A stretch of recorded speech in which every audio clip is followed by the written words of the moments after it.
Buenos días a todos, hermanos. Qué bendición estar aquí y, como ha dicho nuestro hermano, poder apagar la televisión y encender la televisión de Dios, el noticiero de Dios, su palabra.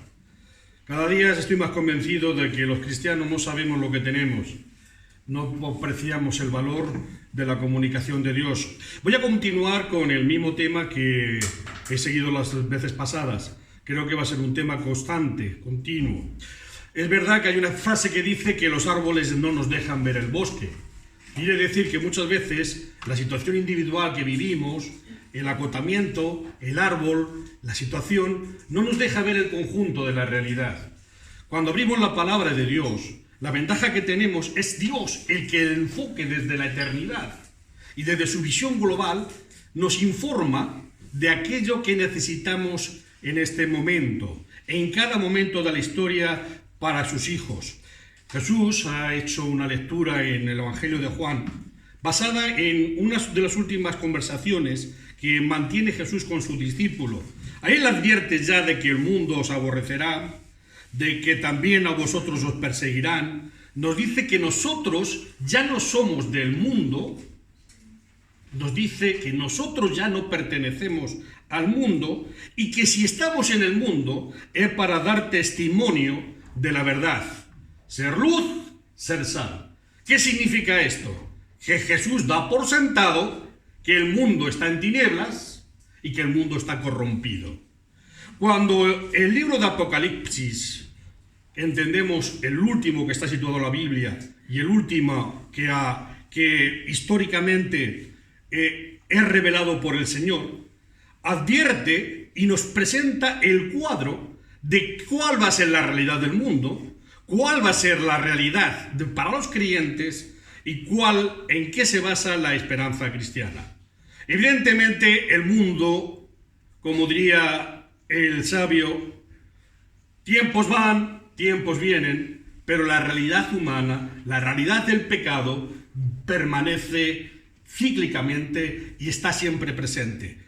Cuando leemos Apocalipsis en el capítulo 2, versos 8 al 11, donde el mensaje a la iglesia de Esmirna, la segunda a la que se refiere Apocalipsis, dice estas palabras: escribe al ángel de la iglesia en Esmirna, el primero y el postrero, el que estuvo muerto y vivió, dice esto: yo conozco tus obras, tu tribulación y tu pobreza, pero tú eres rico, y la blasfemia de lo que se dicen ser judíos, y no lo son, sino sinagoga de Satanás. No temas en nada lo que vas a padecer. He aquí el diablo echará a algunos de vosotros en la cárcel para que seáis probados, y tendréis tribulación por 10 días. Sé fiel hasta la muerte, y yo te daré la corona de la vida. El que tiene oído, oiga lo que el Espíritu dice a las iglesias. El que venciere no sufrirá daño de la segunda muerte. Amén. Veamos el contexto histórico. Recuerdo, Apocalipsis comienza con Juan, el último apóstol vivo, de una edad ya no inferior a 80 años. Está en el exilio, en una isla llamada Patmos, localizada en el mar Egeo al suroeste de Éfeso. Las autoridades romanas le habían expulsado debido a su predicación fiel al Evangelio. Había mantenido el testimonio. ¿Qué se hizo de aquella Roma donde habitaba la justicia? ¿Qué hicieron con Pablo? Pablo estaba orgulloso de ser ciudadano romano. Cuando el abuso y las injusticias en Palestina por las autoridades religiosas, ¿qué hizo él? Apeló a Roma. Soy ciudadano romano. Él pensaba que Roma era la antigua Roma, donde se respetaban los derechos.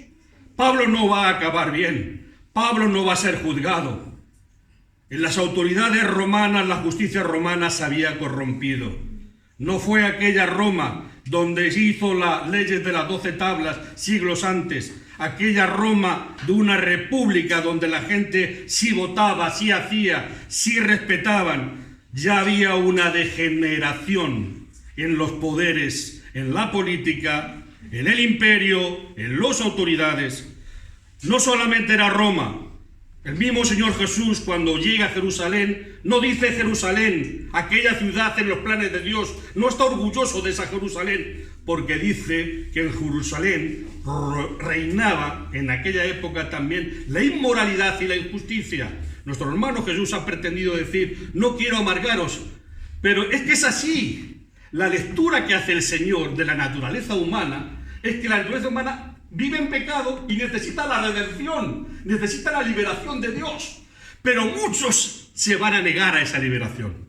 No quieren vivir bajo el poder del Espíritu, sino el poder, el otro poder, el poder de la oscuridad, el poder de Satanás, el poder que garantiza vivir bien aquí, con riquezas y control sobre la vida de los demás. Sin embargo, Jesús dice, vosotros habéis conocido otro poder, un poder que está en vosotros y vive en vosotros, y es un poder que os lleva a la eternidad. Amén. Amén. Juan, fiel al Evangelio, va a recibir una serie de visiones que va a establecer la historia presente y futura del mundo. Juan, cuando fue arrestado, estaba en la ciudad de Éfeso. Ministraba en aquella iglesia, predicaba en aquella iglesia, era testigo en aquella iglesia y además en las iglesias de vecinas. Esas 7 iglesias que se van a mencionar. Como pastor, Juan entra. ¿Qué va a pasar? ¿Qué va a pasar cuando yo falte? ¿Qué va a ocurrir en las iglesias? ¿Quién va a ser el testimonio? Soy el último testimonio vivo, puesto que mis compañeros en el discipulado de Jesús ya han fallecido.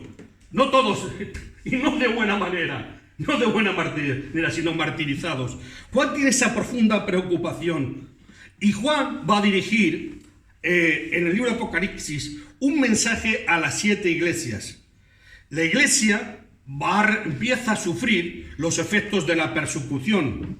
Al menos un hombre, Antipas, que se menciona en el capítulo 2, verso 13, ya ha sido martirizado también por este testimonio. La persecución se inicia con furia en aquellas iglesias de la zona de Turquía. Pero estas iglesias, el libro de Apocalipsis provee un mensaje de esperanza. Dios está, es la base del texto de Apocalipsis, Dios está en control soberano de todos los acontecimientos de la historia. No lo olvidéis. Dios está en control en cada momento de la historia humana. Y aunque nos parezca que el mal lo ha inundado todo, que los hombres, las autoridades ejercen el poder con injusticia, su condenación definitiva es cierta. Amén. Cristo vendrá en gloria. Amén. Para juzgar y gobernar. Amén. Amén. Hasta entonces, ¿qué debemos hacer? ¿Qué era la ciudad de Esmirna? Demos algunos datos. Esmirna es una ciudad bella. Dicen que es la segunda ciudad a la cual el Espíritu de Dios, Dios mismo, va a dar un mensaje en el libro de Apocalipsis. Hechos, capítulo 19, verso 10, nos sugiere que es una iglesia que fue fundada por el apóstol Pablo en el 3er viaje misionero. Se encontraba a 56 kilómetros al norte de Éfeso. Ya sabéis, iglesia de Éfeso, tengo contra ti que has abandonado tu primer amor. Cuando la fe en Dios se vive como religión y no como pasión del Espíritu, ya perdemos. Recordad, vamos a hacer matemáticas, hermanos. Años 90, más o menos de nuestra época. Si el Señor se había manifestado en los años 30, habían pasado varias generaciones de creyentes. Si calculamos, como siempre, que en aquella época, como mucho entre 20 y 25 años se tenían hijos, eran padres, estaríamos en la 3ª o 4ª generación desde que el testimonio es predicado. Las iglesias ya eran de hijos y nietos que habían recibido el Evangelio. Se había fundado aquella ciudad como una colonia griega 1000 años antes de Cristo. Alrededor de 600 antes de Cristo, los lidios, una población que vivía al norte, la asaltaron y la destruyeron. Uno de los generales de Alejandro Magno, llamado Lisímaco, reconstruyó la ciudad y la dotó de un estilo helénico en el siglo III a.C. Ahí tenemos una ciudad muy vieja, una ciudad destruida y una ciudad reconstruida. Se construye con calles muy amplias, con calles rectas. Un historiador griego llamado Estrabón habla de la belleza de sus calles, la excelente pavimentación, su construcción con grandes bloques rectangulares. Tiempo después esta ciudad se va a convertir en un gran centro comercial romano con un puerto que da al mar Egeo. Ya sabéis que los puertos permiten pues, esa gran movilidad de comercio, de gente, entre un lugar y otro. Un hecho interesante y significativo muestra el cuidado y el conocimiento con que Juan establece sus cartas del Cristo resucitado. Se le llama el que murió y volvió a la vida. Amén, hermanos. Amén. Fijaros, sabemos que Cristo murió, pero Cristo resucitó. Amén. Cristo resucitó y es lo que nosotros predicamos, que Dios está vivo hoy, ahora en la iglesia y por todos los tiempos. ¿Qué era? Era un eco de lo que había ocurrido en Esmirna, una ciudad totalmente destruida, aniquilada, pero que había vuelto a florecer. Una vida potente surgía en su ciudad. Era una ciudad libre también y sabía lo que era la lealtad. Ella misma, como una ciudad libre, siempre se había mantenido fiel a Roma. Roma, dueña del mundo durante muchas décadas y centenares de años, Esmirna había dado siempre su apoyo a las autoridades romanas y nunca le había fallado en su lealtad. Cicerón llama a Esmirna una de nuestras más antiguas y fieles aliadas. Se piensa que por aquel entonces la población de Esmirna sería de unas 100.000 personas en la época de los apóstoles Pablo y Juan. No solo era grande en Esmirna en comercio, belleza, vida política y religiosa, también era una ciudad en la que florecía la cultura. Tenía un gran estadio en el que se celebraban juegos atléticos todos los años, una biblioteca pública enorme, un odeón que era el hogar de la música, un teatro de los mayores de Asia Menor, tenía una cantidad de templos paganos inmensas dedicados a Cibeles, Zeus, Apolo, Némesis, Afrodita, Esculapio. ¿De qué estamos hablando? Estamos hablando de que el Evangelio ha sido extendido en una gran ciudad, en una gran urbe, con mucha vida. Recordad que el Evangelio se extiende desde Jerusalén y me seréis testigos en todo el mundo.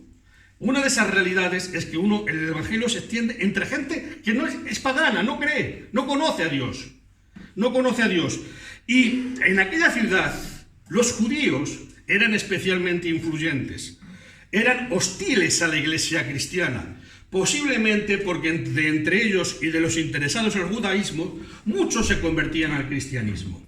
Hoy se están celebrando elecciones en Bolivia. Me decía nuestra hermana Nair, tenemos derecho a orar. No solamente tenemos derecho a orar, sino que debemos orar y apoyar a todos aquellos que quieren establecer un gobierno donde se respeta la voluntad de Dios. Amén. Debemos sostener a aquellos. De hecho, vuelvo a insistir que las iglesias cristianas tienen un gran protagonismo en América Latina en cuanto a su posición frente a los valores que la ética cristiana ha dotado al mundo. Y nosotros no solamente debemos orar, sino que si sentimos la responsabilidad de formar parte, debemos formar parte, nuestros jóvenes. Primero, ¿por qué? Una y otra vez la Biblia nos dice que cada uno de nosotros somos sacerdotes delante de Dios. ¿Qué es un sacerdote? Alguien que intermedia entre la voluntad de Dios y el comportamiento de los hombres. Nuestra acción puede influir mucho y es muy necesaria. Si la sal no preserva, si el bien no preserva, sabéis que todo se corrompe y se destruye. Tu pequeño esfuerzo, tu pequeño testimonio que tú crees que es pequeño puede ser inmenso. Si vives convencido de que tienes que ser testimonio de la luz de Dios. Y esto es algo muy importante donde tú estés, por muy insignificante que sea. Ya dijeron que aquellos que seguían a Jesús eran insignificantes. ¿Acaso alguno ha salido de nuestras universidades? ¿Acaso alguno es escriba? ¿Acaso alguno es? Sin embargo, como dice, infectaron el mundo de la verdad de Cristo, la de la verdad de Dios. Animaba el texto a ser creyentes fieles hasta la muerte, aunque vieran que algunos eran arrojados en la cárcel. Ya diría el apóstol Pablo: muchos se han avergonzado de que yo esté en la cárcel, pero otros tantos han servido para que cojan fuerzas y cojan valor y den testimonio. Mira, porque no han podido, porque la verdad de Dios, sabes que ha sido sembrada en medio de sacrificio y en medio de dolor. ¿Qué va a ocurrir en Esmirna? En Esmirna hay una figura, discípulo posiblemente de Juan, llamada Policarpo, que va a ser mártir en aquella ciudad. ¿Qué le ocurrió? Un 23 de febrero del 155 de nuestra era, ocurrió durante los Juegos Atléticos. La ciudad abarrotada, toda la gente excitada, surge el grito: ¡mueran los ateos! Busquemos a Policarpo. Policarpo era anciano en la iglesia de Esmirna, considerado ateo, porque sabéis que los cristianos éramos considerados ateos en aquel mundo. ¿Por qué era un ateo? Era alguien que no vivía según las tradiciones religiosas. En Grecia y en Roma, todo aquel que no adoraba y respetaba a los grandes dioses era ateo. Y los cristianos no respetábamos, no sacrificábamos a ídolos públicamente. El único sacrificio que hacíamos era este personal, en las reuniones cristianas. No vivíamos conforme a los demás, no éramos tolerantes con otros, no todo vale. Hoy hablas y dices que Jesús es el único camino a Dios y te dicen intolerante. ¿No os dais cuenta? Tiene que haber un Dios, hay muchos caminos para llegar a Él, y cuando nosotros decimos, bajo la autoridad de la palabra, yo soy el camino, el único camino, la única verdad y el único que puede dar vida, a nosotros como cristianos somos llamados de intolerantes. Ah, qué bien, solo vuestro Dios, ¿no? Los demás no sirven para llegar, ¿no? Somos acusados. La iglesia, en aquel primer siglo, es considerada atea. No creen en los dioses de nuestros padres, de nuestros abuelos, de nuestros bisabuelos. No creen. Y tú dices, hombre, el testimonio cristiano es absolutamente, excluye. La autoridad de Cristo excluye. Porque es Dios entre nosotros. No es un Dios, no es una idea, es Dios entre nosotros. La gente no concibe la persona de Dios. Y quieren que tengamos ideas de Dios. Y no saben que lo nuestro no es una religión, es una relación. Lo que predicamos a Cristo. Yo insisto, nosotros no predicamos la religión de Cristo, predicamos a Cristo y sus enseñanzas. Nosotros no queremos ser creyentes, queremos ser discípulos de un maestro al que nos enseña, el que nos dice quiénes somos, de dónde venimos, a dónde vamos y cómo hemos de comportarnos en el camino. ¡Mueran los ateos! Busquemos a Policarpo. Policarpo había podido huir. Tuvo una visión mientras dormía en la que vio que la almohada donde estaba en su cabeza estaba ardiendo. Se despierta y le dice a sus discípulos: es necesario que me quemen vivo. Un esclavo confiesa dónde se encontraba Policarpo. La apresan y el capitán de la guardia no quería ver morir a Policarpo. ¿Por qué? Porque la gente nos conoce. Y cuando un cristiano es fiel en el testimonio, es querido y respetado por todo el mundo. Otra cosa es que nos imiten. Posiblemente mucha gente no tiene el valor de ser cristiano en un mundo donde los cristianos son perseguidos. Posiblemente mucha gente no dicen verdad en un mundo completo de mentira. Jesús ha dicho, toda la prensa está pagada por los mismos. Y quien dice lo contrario, se le corta. Muchas páginas de internet están siendo cortadas. Muchas interrupciones a acudir a las iglesias están siendo evitadas y quieren evitarse porque hay un plan diseñado para impedir que nos congreguemos, para impedir que nos amemos, que nos abracemos, que prediquemos a Cristo. Porque Cristo no solamente predica libertad espiritual, sino la libertad en todo su contenido. ¿No os saqué yo a vosotros de Egipto? ¿Es que acaso en Egipto no podían orar? Es que en Egipto no podían vivir, no podían tener hijos, porque ya no eran aquellas autoridades que bajo José permitieron la venida del Egipto. Eran autoridades que solo buscaban su grandeza y vieron que los judíos, las mujeres judías tenían hijos como conejitos, con una facilidad. Y aquel pueblo numeroso crecía. Y vieron que el poder podía tener un riesgo. Y dijeron, impidamos. ¿Cómo lo podemos impedir? Que aborten. Y si no abortan, los matamos cuando nazcan. Eso es algo contrario a toda la herencia religiosa del judaísmo, a toda la herencia del cristianismo. Y Dios no tiene que liberarles para que puedan orar, sino siquiera para que puedan vivir. ¿Entendéis? Por eso cuando lanzamos un mensaje cristiano, no tiene un mensaje espiritual, tiene un mensaje total y absoluto. No podemos cerrarnos la boca, y Jesús lo vuelve a repetir, esto es para cerrarnos la boca. No negamos la enfermedad. ¿Cómo lo vamos a negar si entre nosotros proporcionalmente hemos sufrido la enfermedad? No la negamos, ni sabemos de dónde viene, pero sí sabemos que una enfermedad no tiene que tener como consecuencia meternos en la esclavitud de impedir glorificar a Dios aquí en la tierra. Amén. Ni de acabar con el testimonio aquí en la tierra, y eso es lo que hemos de estar vigilantes. Porque ¿a dónde iremos, Señor? ¿Qué otra libertad conoceremos? ¿Qué otra bendición vamos a conocer si no permanecemos fieles a ti? Cuando Dios y los jóvenes quieren ser libres, les predicamos 1 y 100 veces. Solamente serás libre cuando esa libertad nace desde tu interior porque ha nacido en Cristo en ti. Y no tienes miedo a vivir bajo la libertad al precio que te exijan. A veces podemos vivir en épocas donde nuestras autoridades respeten a Dios, pero lo que tenemos muy constante es que la mayoría de las autoridades que gobiernan el mundo no respetan ni invocan al Señor, ni hacen en su legislación un respeto en sus preceptos. ¿Dónde está el amar a Dios sobre todas las cosas en nuestra legislación? ¿Dónde está esta Europa que nació bajo cristiana y ahora están ocultando de todas sus constituciones, ocultando la base? Y cuando ocultamos la base de fe y de ética, al fin y al cabo lo que estamos haciendo es lo que ocurrió. ¿Dónde está Roma, la antigua Roma? ¿Dónde está la Grecia? ¿Dónde está?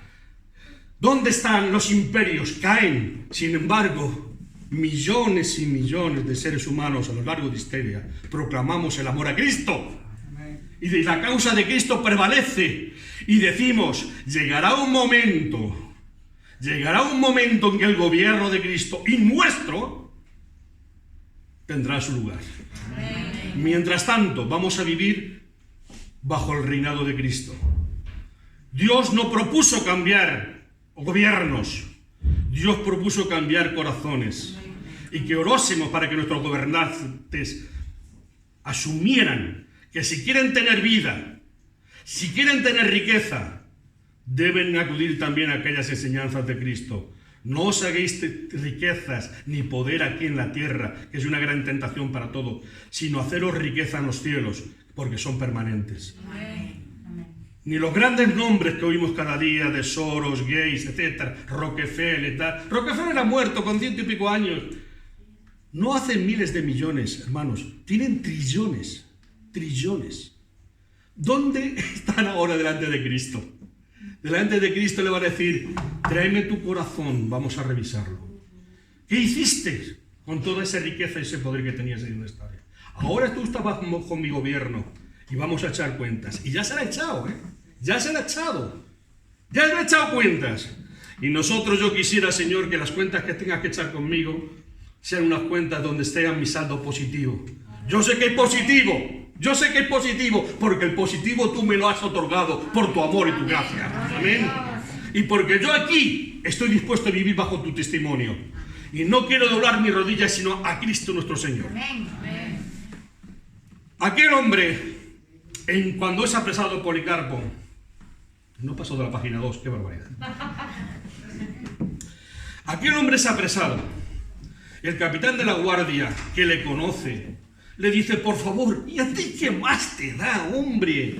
Llega a la autoridad, di que el único César, el único señor es el César, y aquí todo se acabó. ¿qué tiene de malo decir que César es el Señor? Y ofrece sacrificio a César y salva tu vida. Policarpo, fiel testigo de Cristo, no se mueve de su convicción. Mi único Señor es Jesucristo. Llega al procónsul y le da a escoger entre maldecir el nombre de Cristo y ofrecer sacrificio a César o morir. Policarpo dice: 86 años le he servido. Él no me ha hecho nunca ningún mal. ¿Cómo voy a blasfemar del rey que me salvó?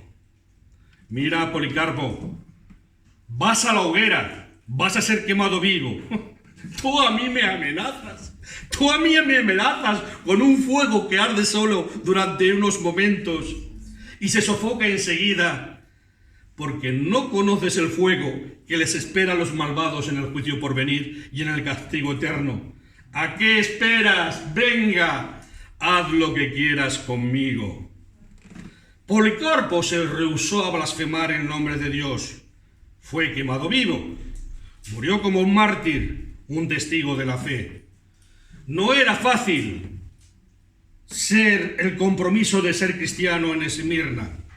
Sin embargo, la carta a Esmirna es una de las dos cartas en las cuales no hay ninguna queja de esa iglesia. Algunas lecciones, hermanos. Dios siempre cuida de su iglesia. Amén. Su iglesia eres tú, porque Dios no nos ve como conjuntos, nos ve como individuos. A cada uno, con nuestro nombre, apellido, vida, nos ama y nos quiere. Dios cuida de su iglesia y Dios previene. ¿Previene qué es? Nos advierte, nos avisa del daño, del peligro. Si el mundo os aborrece, es porque a mí me ha aborrecido antes que a vosotros. Si a mí me van a matar, no os extrañéis que también a vosotros quieran. E incluso que utilicen mi nombre para decir que lo hacemos en nombre del Altísimo, en nombre de Dios. Y también es para tomar precauciones. Y ahora os lo he dicho antes que suceda. ¿Para qué? Para que cuando suceda, creáis. Sabemos que los discípulos, Jesús crucificado, se alejan porque no absorben qué ha pasado.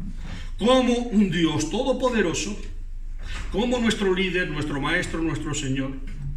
Si Judas lo decía, Judas le prepara una reunión, porque Judas sabía mucho de mundo, era muy mundano, era el más inteligente seguramente, sabía de qué iba esta vida, sabía que si Jesús se reunía con las autoridades y negociaban, Jesús dice: mira, Jesús, tú quédate como un maestro más, no sé qué, no sé cuánto, y deja de alterar la paz, deja, y Judas cree que en esta negociación humana Jesús puede salvar la vida. Judas no llega a entender el plan de Dios. Los otros tampoco, no lo comprenden. Nosotros lo comprendemos gracias a los siglos de distancia. Lo comprendemos porque creemos en el Dios resucitado. Cuando aquellos discípulos ven que Jesús ha resucitado y que está en su plan, ahora las palabras que Jesús había dicho les resuenan. Y dice: ya de esto nos advirtió Jesús. Ahora comprendemos el plan de Dios en toda su amplitud. Y hoy diréis vosotros: Señor, todavía no lo comprendemos. Porque cuando Juan escribe esta carta, ¿qué ocurre con ese señor que ha dicho que vuelve? Que estamos casi en el año 100 y no ha vuelto a recoger su iglesia. ¿Qué pasa? Generaciones vienen y tú no has venido a recoger. Que los malos siguen gobernando el mundo. Y Jesús dice: bajo el permiso del Padre soberano. Porque nada podrían hacer si Dios no lo hubiera permitido. Y ellos tienen: esto es posible gracias a que es un tiempo de prueba.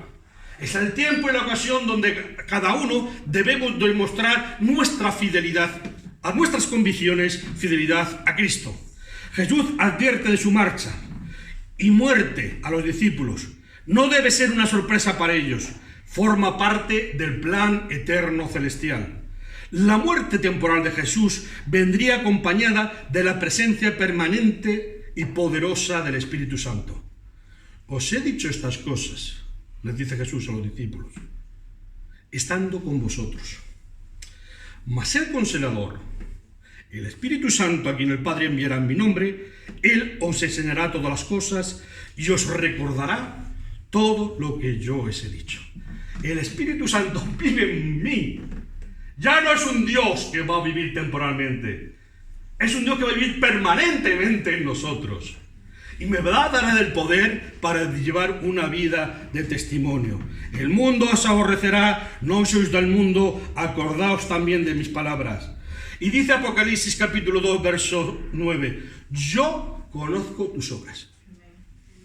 Fíjate, Dios no está ausente, Dios está presente. Yo conozco tus obras, tu vida, tu conducta, lo que haces, tus tribulaciones. Dicen que eres pobre, pero tú eres rico, porque tienes una cuenta aquí en los cielos que si la conocieras. Aquí en la vida vives como pobre, pero tus obras de amor son ricas. Muchos hermanos entre nosotros, no somos millonarios ni somos pobres, unos más que otros. Sin embargo, Dios sigue estimando tu ofrenda. Dios sigue estimando tu testimonio, porque tu testimonio de amor es el que tiene frutos allá en los cielos y se está poniendo en tu haber celestial. Amén. Amén.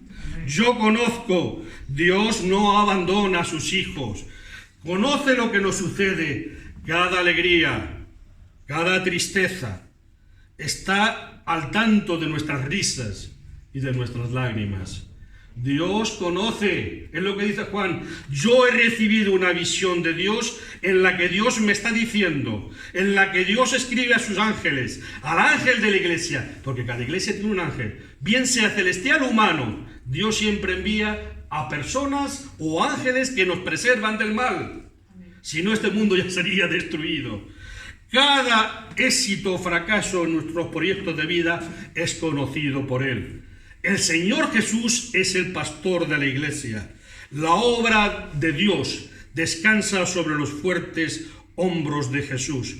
Cada uno de nosotros solo somos ayudantes, desde aquel que ejerce un mayor trabajo y responsabilidad hasta aquel que se siente más pequeño e insignificante en su obra. Jesús lo mencionó anteriormente, yo dejo la carga a Dios. Cuando yo la parte mía la hago y otra no. Es tu obra, Señor. Es tu obra. Estamos en tus manos. No lo perdamos nunca de vista. Mi pequeña empresa está en mis manos, pero la empresa de Dios está en sus manos poderosas bajo la obra del Espíritu Santo. No perdamos de vista que somos obreros de la empresa divina. Una pieza más del enorme rompecabezas, del enorme puzzle hecho en los cielos. Nuestra labor es encajar con las demás piezas que lo toman en el servicio y cumplimiento del plan de Dios. Servir con nuestros dones. ¿Lo entendéis? Una pieza de un enorme rompecabezas. Entonces, ¿yo qué hago aquí en la tierra? Descubre tus dones, acóplalos a tu hermano, sírveme. Desde tu perspectiva, desde tu momento de la historia, de tu fe particular, acóplate con tu hermano para que formes parte de ese gran engranaje, de ese gran puzzle que Dios en los cielos está estableciendo. Con esa frase, Dios escribe, con renglones torcidos, Dios escribe una línea rectas. El plan de Dios está trazado, aunque nos parezca. Pablo afirma, ahora que estamos unidos a Cristo, somos una nueva creación. Dios ya no viene en ya no tiene en cuenta nuestra antigua manera de vivir, sino que nos ha hecho comenzar una vida nueva. Voy acabando. Dios puede tomar una persona y hacerla de nuevo. El pasado es enterrado. Dios, nuestro pasado, lo oculta. No hace expedientes para guardarnos, para chantajearnos más adelante, como hacen las autoridades humanas. Dios escucha. Los jóvenes, que estamos más acostumbrados a los ordenadores, sabemos lo que es formatear, ¿no? Cuando formateamos un disco duro, una pastillita, sabemos lo que es, borramos los datos. Yo soy informático, me gano la vida de informática de hace muchos años. No soy informático, pero me he ganado la vida del informático. Algunos amigos que me han traído sus discos duros llenos de virus, llenos de enfermedades, llenos de vicios, páginas de ya sabéis, etcétera, etcétera. Cuando he intentado borrar una a una, me tiraría años para borrar. Digo, mira, esto hay que formatearlo. ¿Vale? Hay que formatearlo, hay que borrarlo. Muy bien. Pues bien, Dios formatea nuestra vida, Dios comienza de nuevo y lo olvida. Ahora, lo que yo sé es que Dios olvida para siempre. Sin embargo, y aún en los discos duros, si formateamos una vez, todavía se puede recuperar la información. Dicen que el Partido Popular, una vez que pillaron los discos duros, hay un sistema que los borra 26 veces. Pero aún así, 26 veces hay herramientas todavía para recuperar información. ¿A dónde nos lleva esto? Que muchas veces nosotros, cuando nos hemos entregado a Dios y hecho nuestra nueva vida, no hemos cambiado definitivamente. Dios ha olvidado, pero nosotros no. Nuestros vicios bautizamos y siguen con nosotros. El que es alcohólico va a seguir con la tentación. El que es drogadicto va a seguir con la tentación. El que es envidioso va a seguir con la tentación. El que es codicioso va a seguir. El que es murmurador va a seguir. Necesita en su mente borrar una y otra vez. Borrar. Porque no es definitivo desde nuestra mente, de nuestro cerebro, de nuestro corazón, de nuestros pensamientos. Sin embargo, esto nos dice: yo te amo, yo lo he borrado, bórralo tú. ¿Qué significa? Que cuando sientas que caes, que tus deseos, tus pasiones te llevan otra vez a caer, levántate, ámate, perdónate. Porque la fuerza del amor es lo único que puede hacer que vivas en una nueva vida. Amén. El amor va a ser permanente. Dios sabe, Dios conoce nuestras fuerzas y debilidades, nuestras luchas diarias por ser mejores personas, mejores seguidores de Cristo. Algún día creará un universo nuevo para los santos, cuyas vidas ha renovado. En este universo ya no gobernarán los malos, ni lucharemos con los deseos de la carne. Hermanos, por favor, quereros, amaros, no le deis lugar al diablo. Dios nos ha liberado de la culpa. Dios nos ha sanado. Perdónate, quiérete, ámate, porque si te amas y amas al Señor, te será mucho más fácil ser testimonio de amor frente a los demás. ¿Te quieres? Amén. ¿Te vienes cada domingo antes de llegar aquí y dices: este que está en el espejo, esta persona que está en el espejo es la amada por Dios? Hay un mandamiento de Dios, que el que ama a Dios, ame a su hermano como se ama a sí mismo. Amén. Y esto hace un triángulo perfecto. Cuando Dios es el centro de nuestra vida, cuando Él nos enseña a querernos, a amarnos. Ay, mira, estoy gorda. Ah, es que Dios ama a los gorditos. Mucho le caemos muy bien los gorditos. Dios ama, Dios nos ama, Dios nos sana.